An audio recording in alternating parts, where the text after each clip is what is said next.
From the Weather NorCal Command Center, this is your Evening Update. Daniels Roofing, licensed, bonded, insured roofing contractor. 45 years of generational expertise, offering a variety of roofing systems in the North State. Composition shingles, metal, tile, fire-safe wood shingles, and spray foam roofing systems. An energy-saving cool roof, perfect for commercial flat roofs and mobile homes. With other companies, you may get a foreman or a salesman. But with Daniels Roofing, you get Daniel. Call today for your free estimate. Daniels Roofing, 3 generations working hard to protect your home and business. Happy holidays from Weather NorCal and our sponsors.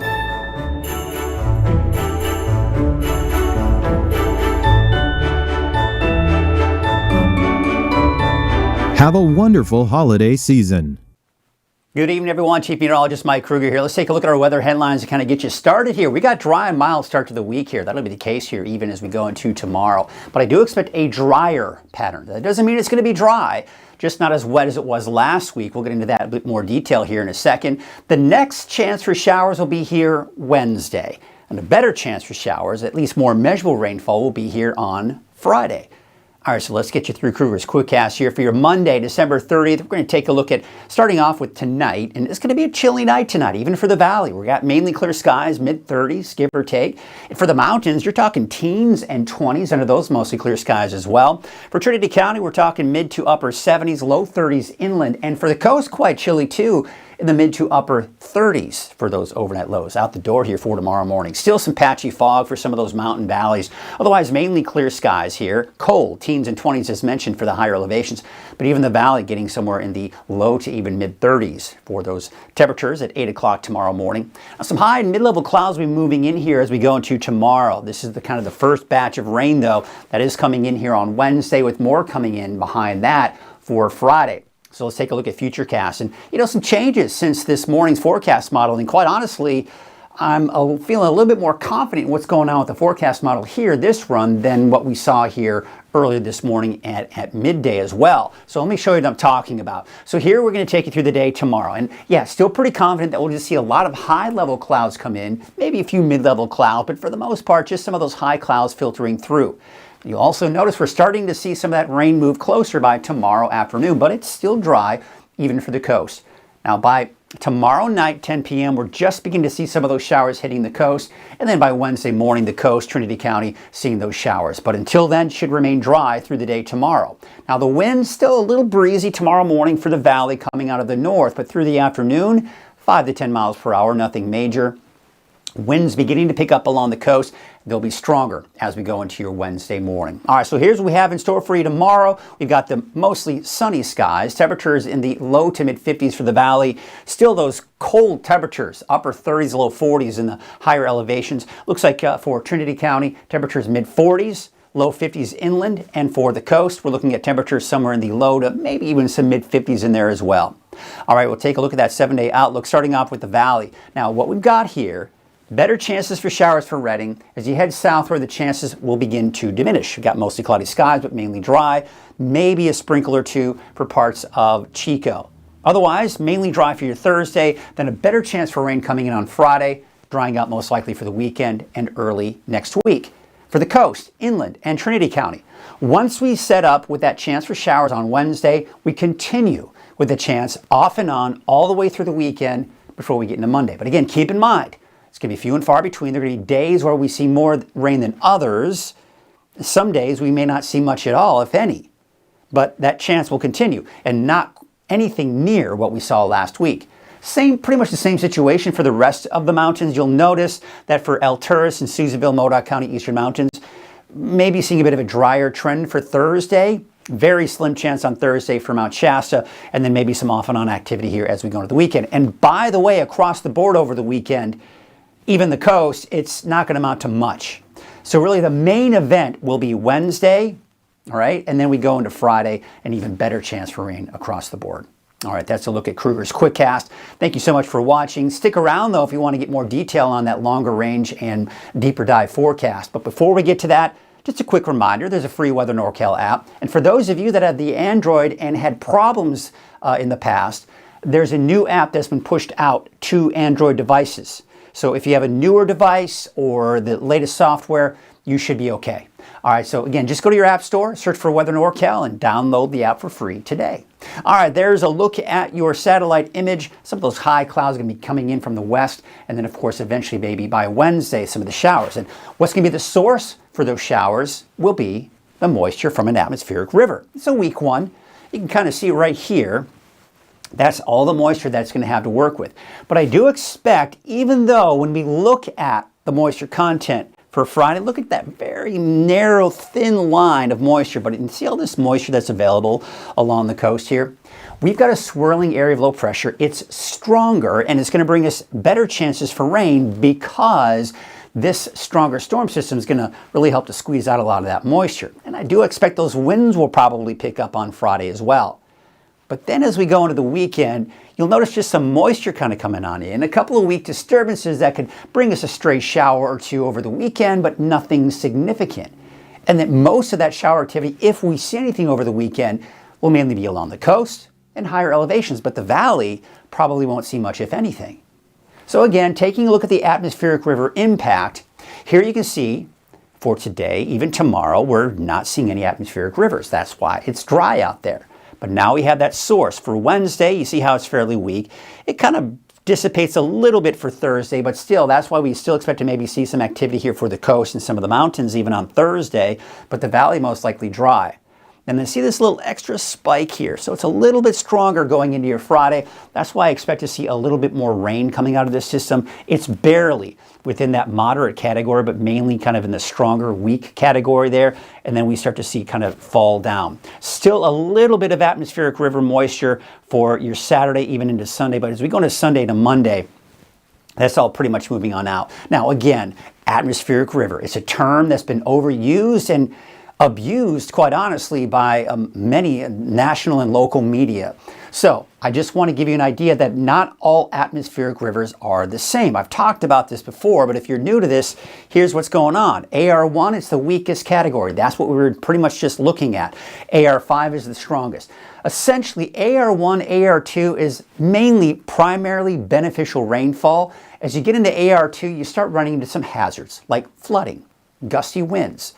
And then we start seeing better chances for hazards as we go into Category 3.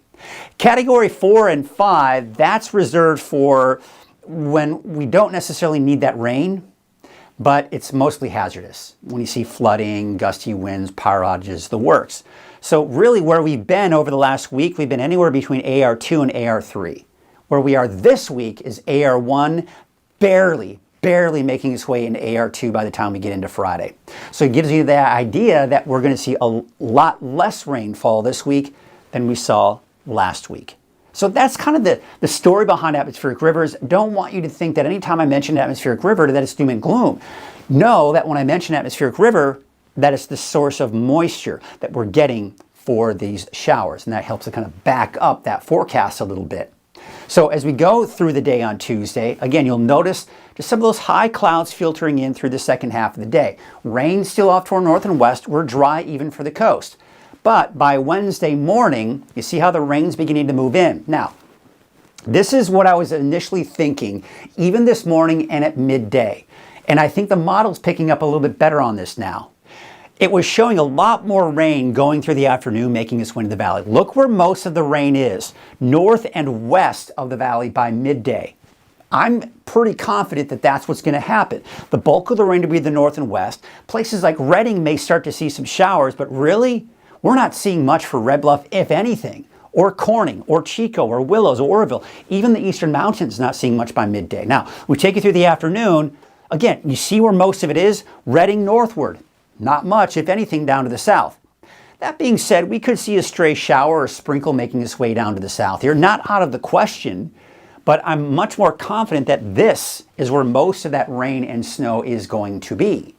So just kind of keep that in mind as we go into Wednesday. Now, as we go into Wednesday night, we're seeing a nice last little push of moisture coming into the Pacific Northwest. We'll see the bulk of the rain there. We may see some of that come through early Thursday morning, especially for the north end of the valley.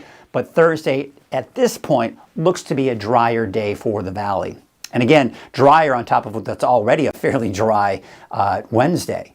All right, speaking of all that, of course, we take a look at the rainfall amounts. It's picking up on maybe a 1/10 of an inch of rainfall, maybe down to Chico as well. But where's most of that rain? I mean, we're talking upwards of 2 inches of rain for Crescent City, but you head to the south, not even a 1/2 inch. And of course, much less off to the east as well. So again, you can clearly see where most of that rain will be, and that's north and west of the valley.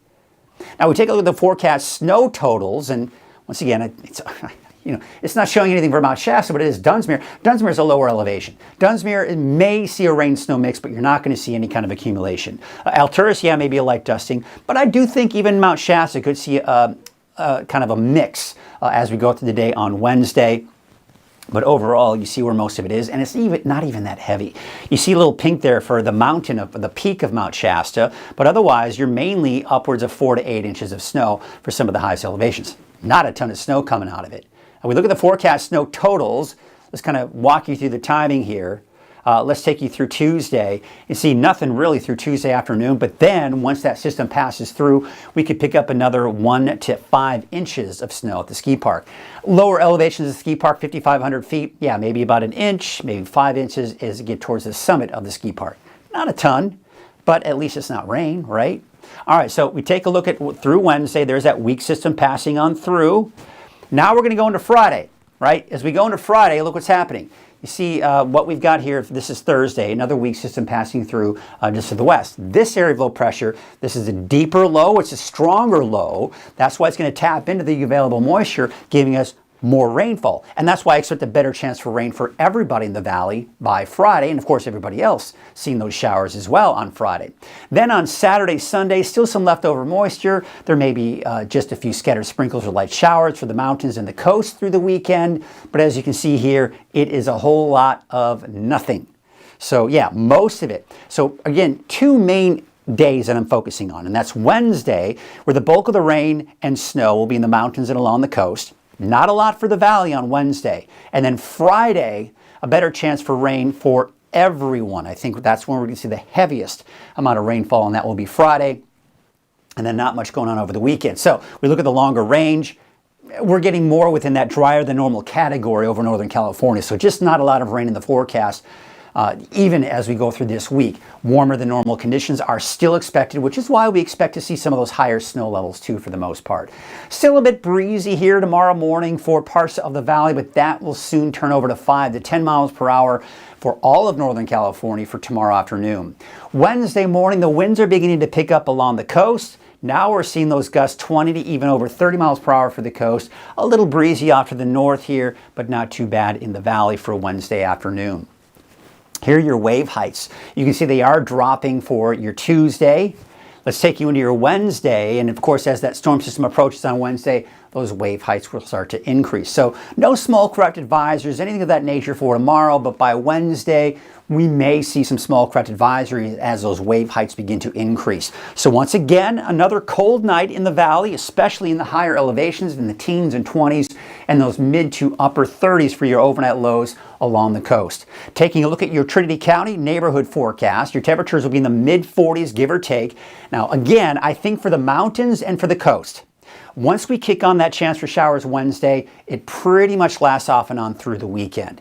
But again, as I mentioned, Wednesday and especially Thursday, those are the 2 days that we'll see the most amount of rainfall, and really Friday being the biggest day. 53 degrees for Eureka, 53 for Blue Lake, and 52 degrees in Garberville. Up north, we're talking 54 for Smith River, 48 for Orleans, 50 for a high tomorrow in Hoopa. Out towards Siskiyou County, temperatures mainly in the 30s, although out towards McLeod and Dunsmuir in the low 40s there. Mount Shasta City, about 42 degrees for your daytime high. How about Modoc County?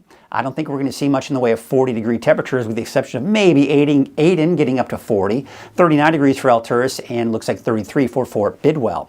Take you off into the eastern mountains, 30s, some 40s there. Could even see about 51 degrees for Paradise, 44 in Viola, and there you can see Janesville about 34 degrees. And your valley neighborhood forecast brought to you by Walgamith Painting. Your temperatures in the low 50s to the south. 53 in Hamilton City, Durham about 52, and Willows about 53 degrees.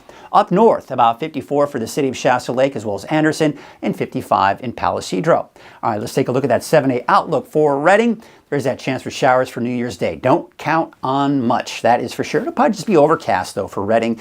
Maybe some more breaks in the clouds for places like Chico. Thursday, for the most part will be dry. I may include a chance for showers in there as we go into tomorrow morning, but overall, better chances for rain on Friday, and then mainly dry for the weekend and warming up a little bit with sunny skies on Monday. That's your evening update. I'll be back again tomorrow morning at 6 a.m., but I will not have Coffee with Krueger at 7 a.m. Until then, have a great night.